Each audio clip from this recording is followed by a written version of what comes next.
Welcome back to our international viewers, and thank you once again for joining us for our daily English news edition.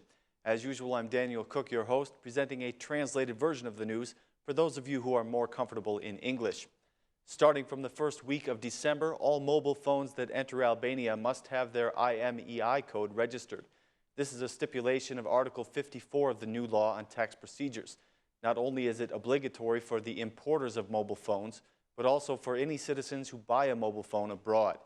In addition to a tax that they will have to pay at the customs if their mobile phone costs more than 20,000 new lek, they must also register the IMEI code. The new law mandates that a database will be set up by the General Tax Directory containing the IMEI code of all mobile phones in the country. People who refuse will be fined, as stipulated in the guidance provided by the Ministry of Finance. It reads, "Any taxpayer who refuses to provide the IMEI code of his mobile phone or gives a false code will be punished with a fine of 30,000 lek. The government has announced that they have instigated this new provision in order to fight fiscal evasion in the trading of mobile data. According to the official numbers in the budget, this kind of fiscal evasion is calculated to be about 7.5 million euro.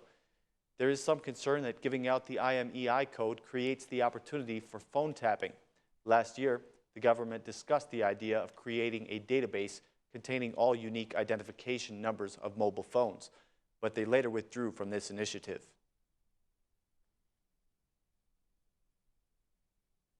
There were debates in the Economic Commission today over the draft budget for 2016. The Minister of Finance explained away the shortage in the revenue, saying that the international market is the cause. The tax and customs directors were supposed to report at the Commission today, but they were notably absent. They were seen arriving at the Commission, but they left just a few minutes after it began, for reasons that are not yet known. The majority MPs encouraged the minister not to place all the blame for the shortage on the business sector, and they asked him to take action to reduce the level of shortage. The minister replied that there will be a deep fiscal reform in order to improve the collection of revenue in the system. On the other side, the opposition MPs accused the minister of being responsible for the shortage, but he, of course, denied this. For the next year, the government plans to collect 417.7 billion lek, which is about 31 billion more than in 2015. The government predicts the collection of 9.3 billion from the Operation Against Informality.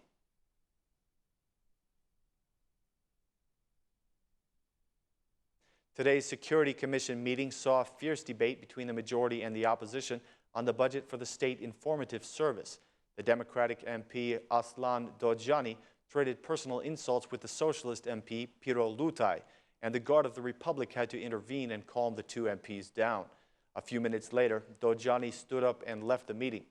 The meeting was held behind closed doors, but afterwards both parties clarified that they did not have a physical clash. The Democrat Flamur Noka claimed that the budget is not sufficient for the State Informative Service. Somewhat later, the Minister of Defense Mimi Kodeli presented the budget for her ministry. She had no complaints about the budget that has been appointed for defense, and she announced that 70% of the funds will be used to modernize the military. The Democrats, on the other hand, were not happy about this budget either, saying that it does not meet the minimum standards of NATO.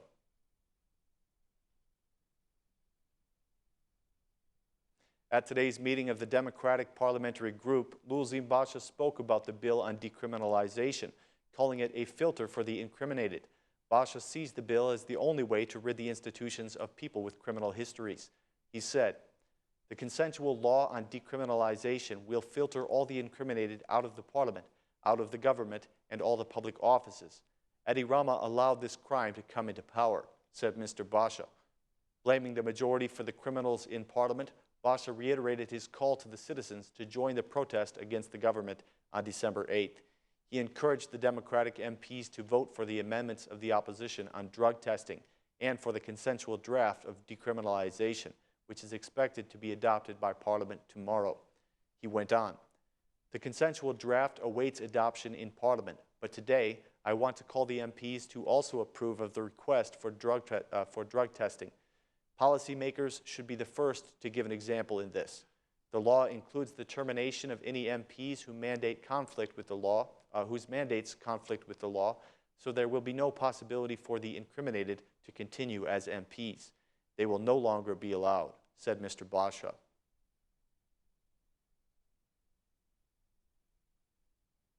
The Democratic Party has submitted 2 amendments to the Assembly that deal with the removal of the incriminated MPs from office. The amendments stipulate that any current official in a public capacity must be removed from office if drug usage is proven. Secondly, if any candidate for a public office refuses to take a drug test, he will be considered to be a drug user and blocked from consideration. The following is a translation of the amendments. The use of drugs constitutes a condition that restricts a person from being elected or appointed to public office. In the beginning of the legislature, every MP must submit a form to Parliament that contains the result of a laboratory test for drug use. If the MP refuses to be analyzed, then the Commission of Mandates recommends his removal from office. The analysis will be carried out under the management of special structures at the General Prosecutor's Office. In case of refusal, the person is to be treated as a user of narcotics, reads the amendment.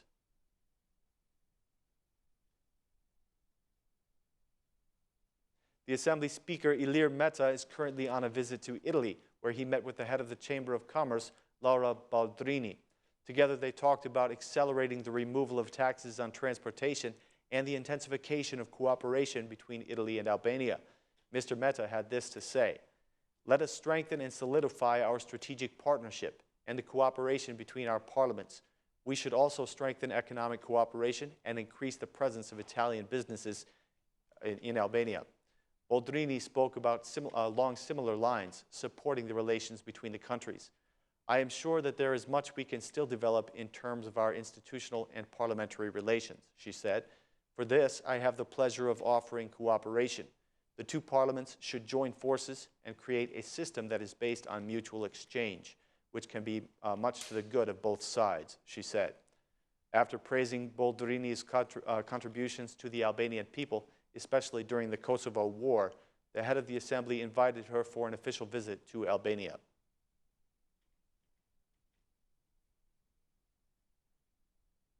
A symposium was held today entitled Albania 25 Years After Communism. It was attended by the foreign ambassadors, scholars, and researchers in Albania. They declared that 25 years after the fall of communism, Albania still needs to work toward a democratic state, and that more political dialogue, rule of law, freedom of media, and strength of economy are needed.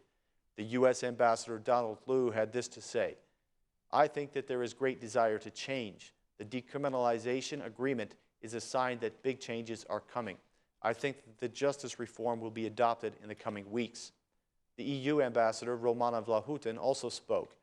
"After 25 years, Albania cannot waste time with bad politics," she said. "This is not in the interest of the country or of the EU. There is a lack of political dialogue in Albania. How can a state be built if there is no dialogue between political representatives, the society, and the state? They consider each other to be political enemies," said Vlahutin. The same appeal was made by the OSCE Ambassador Florian Raunig, and the researcher Bernd Fischer appealed for an improvement of the political culture. "The rule of law is weak," he said. "What must be done? Free elections are needed, and corruption must be fought, because it is delaying the integration process. The independence of the justice system must be strengthened, and the political culture needs to be improved," he said. The analyst for Central and Southeastern Europe, Gabriel Partosh, also supported the idea that more political dialogue is necessary. All those present at the conference did say that Albania has made progress in the past 25 years.